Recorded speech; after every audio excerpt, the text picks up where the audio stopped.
नमस्कार श्रोते हो, तुम्ही सर्व कुशल मंगल आहात अशी मी आशा करतो। आज आपण ऐकणार आहोत अश्विन कृष्ण चतुर्थीची पौराणिक कथा। एकदा महाराज युधिष्ठिरने भगवान श्रीकृष्णाला विचारले, हे प्रभो, मी असे ऐकले आहे की अश्विन कृष्ण चतुर्थीला संकष्ट चतुर्थी असे म्हणतात, तर त्या दिवशी श्री गणेशाच्या कोणत्या रूपाची पूजा करावी?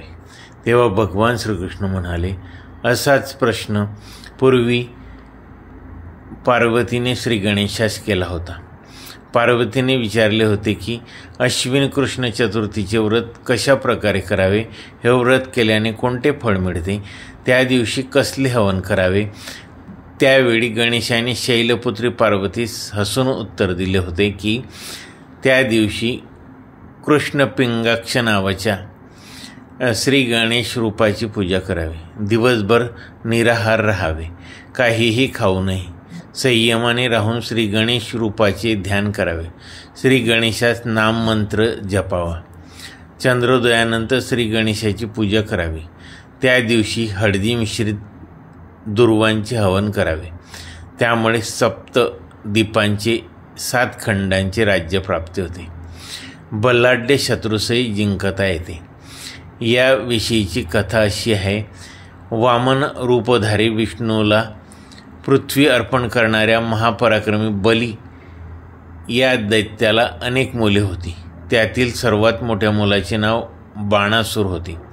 तो मोठा शिवभक्त असून शेणितपूर नावाचे रम्य नगरीत राज्य करीत होता। त्याने शिवाला प्रसन्न करून त्याच्या नगरीचे शोणितपुरावे रक्षण करण्यास सांगितले। बाणासुराला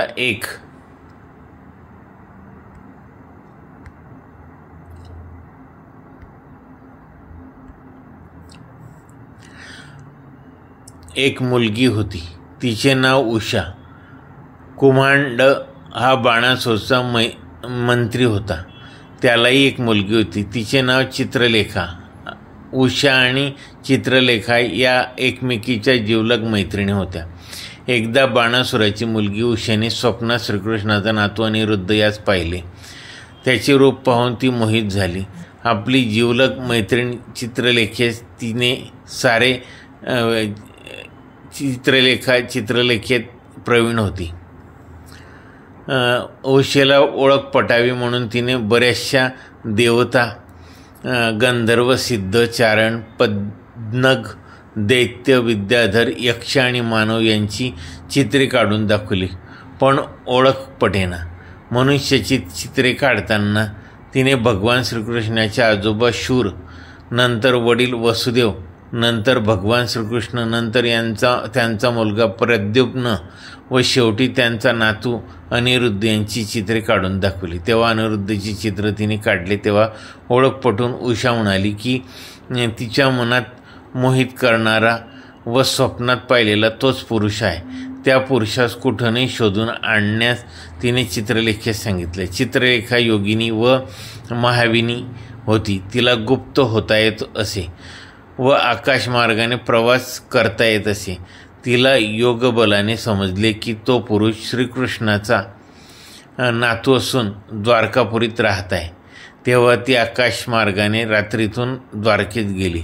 त्यावेळी अनिरुद्ध एक सुंदर पलंगावर शांतपणे झोपलेला होता। चित्रलेखेने योगी सिद्धीच्या प्रभावाने त्याच पलंगाचं उचलून उषेच्या महालात आणले। आपल्या अतिशय सुंदर अशा प्राणवल्लभ पाहून उषेला खूप आनंद झाला। तिने आपल्या प्रेमाने सेवेने अनिरुद्धास मोहित केले। अनिरुद्ध नाहीसा झालेला पाहून इकडे द्वारकेत अनिरुद्धचे वडील प्रद्युम्न फारच संतापले। मुलावर व नातूवर आलेला अप्रसंग पाहून श्रीकृष्ण देखील अत्यंत वाईट वाटले। अनेक ठिकाणी शोधूनही अनिरुद्धास तपास लागेना। तेव्हा श्रीकृष्णाने यादवाच्या सभेत येऊन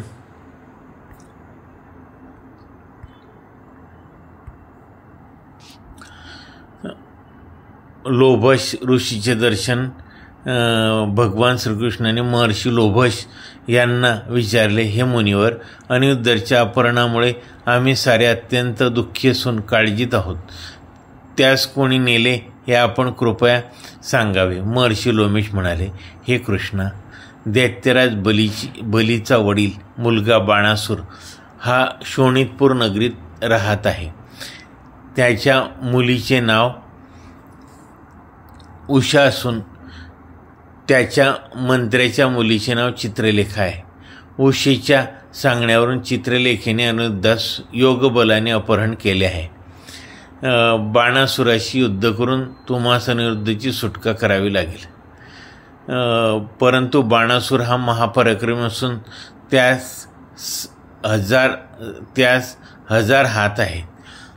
त्याच्या नगरीचे रक्षण भगवान शंकर करीत आहे. अनेक त्याच्याकडे नौकर म्हणून ताब्यात आहेत. बाणासुराशी युद्ध करून विजय प्राप्त करणे फार कठीण आहे. तेव्हा तुम्ही विघ्ननाशक श्री गणेशाची पूजा करा. अश्विन कृष्ण गणेश चतुर्थीचे व्रत करा. बलाढ्य शत्रूवर विजय मिळवण्यासाठी तुम्ही अश्विन कृष्ण चतुर्थीपासून संकष्ट चतुर्थीच्या व्रतास प्रारंभ करा. या व्रताच्या प्रभावाने तुमचा नातू तुम्हास अवश्य मिळेल. शत्रूचा पराभव होईल. एवढे ऐकून श्रीकृष्णाने अश्विन कृष्ण संकष्ट चतुर्थीचे सर्वोत्तम व्रत केले. व्रताच्या प्रभावाने श्रीकृष्णाने बाणासुरास जिंकले. भगवान शंकराला युद्धास हरवले. अनिरुद्धची सुटका केली. भगवान श्रीकृष्ण म्हणाले, हे धर्मराज, सर्व प्रकारच्या संकटांचा नाश करण्यासाठी तुम्ही हे व्रत करा. विघ्ननाशक श्री गणेशास प्रसन्न करण्यासाठी याशिवाय अन्य कोणतेही उपाय नाही.